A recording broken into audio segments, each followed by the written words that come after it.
ஆன்மீக நெஞ்சங்கள் அனைவருக்கும் எனது அன்பார்ந்த வணக்கங்கள். இன்றைய பதிவில் நம்ம குழந்தைக்கு திருஷ்டி சுத்தி போடுறதை பற்றி பார்ப்போம். இன்னைக்கு இருக்கிற ஜென்ரேஷன் பெண்கள் திருஷ்டி சுத்தி போடுறது அப்படின்னாலே ஒரு மாதிரி அருவருப்பாக யோசிக்கிறாங்க. பக்கத்தில் இருக்கிறவங்க எல்லாம் பார்த்தாங்கன்னா நடா அது இவங்க இன்னும் சுற்றி போட்டுட்டு இருக்கிறாங்கன்னு நினைப்பாங்களோ அப்படின்னு நம்மளே நமக்கு கற்பனை பண்ணிக்கிட்டு நிறையா பெண்கள் இதை செய்யறதில்லை.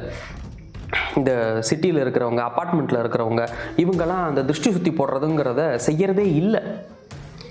இந்த திருஷ்டி சுற்றி போடுறதுங்கிற ஒரு முறையை நம்ம முன்னோர்கள் எதற்கு வச்சிருக்காங்க அப்படிங்கிறது இன்னமும் நமக்கு தெரியலை.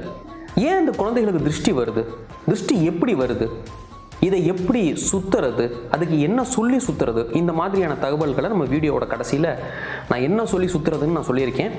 இந்த வீடியோ முழுசாக பார்த்தீங்கன்னா ஒரு வயசுக்குள்ளே இருக்கிற குழந்தைக்கு எப்படி சுற்றுறது, ஒரு வயசுக்கு மேலே இருக்கிற குழந்தைகளுக்கு என்ன பண்ணுறது இப்படிங்கிற தகவல்கள்லாம் வரும். அதுக்கு முன்னாடி திருஷ்டினா என்னன்றதை நம்ம பார்ப்போம். இப்போ ஒரு குழந்தை பிறந்திருக்கு அப்படின்னா அந்த குழந்தையினுடைய ஆறா அது ரொம்ப மெல்லிஸாக இருக்கும். அப்போ அந்த நேரத்தில் அந்த குழந்தைய தூக்க போகிற பெண்கள் ஆகட்டும், அந்த குழந்தைய தூக்குற யாராக இருந்தாலுமே, உறவினர்கள் யாராக இருந்தாலுமே அவங்களுடைய உடலில் ஒரு நெகட்டிவ்னஸ் இருக்குது அப்படின்னா அந்த நெகட்டிவ்னஸ் அந்த குழந்தைய தாக்கும். நம்ம பெரியவங்க சொல்லுவாங்க வார்த்தை தான் வாழ்க்கை அப்படின்னு சொல்லி. நம்ம வார்த்தை அந்த குழந்தையை தூக்கி வச்சுக்கிட்டு சரியில்லாமல் இருந்தால் அந்த குழந்தைய அது தாக்கும்.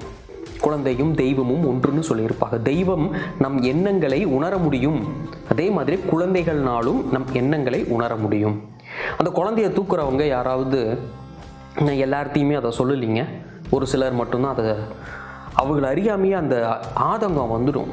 ஒருத்தவங்க ஆம்பளை பையன் இல்லாமல் இருப்பாங்க, குழந்தை பிறந்திருக்கும், ஆம்பளை பையன் பிறந்திருக்கும், போன உடனே ஆம்பளை பையன்னு தூக்கிக்கிட்டு கொஞ்சம் பொழுது அவங்க எண்ணத்தில் நமக்கு ஒரு ஆம்பளை பையன் பிறக்கலையேங்கிற அந்த எண்ணம் வேகமாக இருக்கும் பொழுது அது திருஷ்டியாக அந்த குழந்தை மேலே படிஞ்சிருது.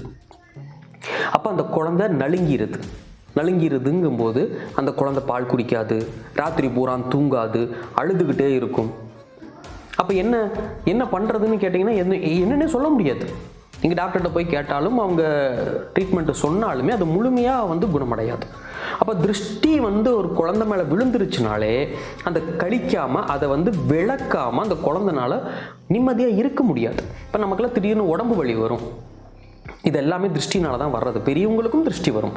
அப்போ இந்த உடம்பு வலி வரும் பொழுது நம்மளாம் பெரியவங்க என்ன பண்ணுவோம், ஏதாவது ஒரு ஸ்டெப் எடுப்போம், சுடுதண்ணியில் குளிப்போம், கோயிலுக்கு போவோம், ஏதோ ஒன்று பண்ணுவோம். குழந்தைங்க என்ன பண்ணுவோம் சொல்ல தெரியாது, அழுக ஆரம்பிச்சிருங்க, ராத்திரி பூரா சாப்பிடவே சாப்பிடாது, எவ்வளோ ஊட்டுனீங்கனாலும் சாப்பிடாது, ஓய்னு துப்பிக்கிட்டே இருக்கும், மந்தமாகவே இருக்கும், ஒரு மாதிரி கிறுக்கு பிடிச்ச மாதிரி ரொம்ப கிரேசியான வேலைகளை செஞ்சுக்கிட்டே இருக்கும் அந்த குழந்தைங்க.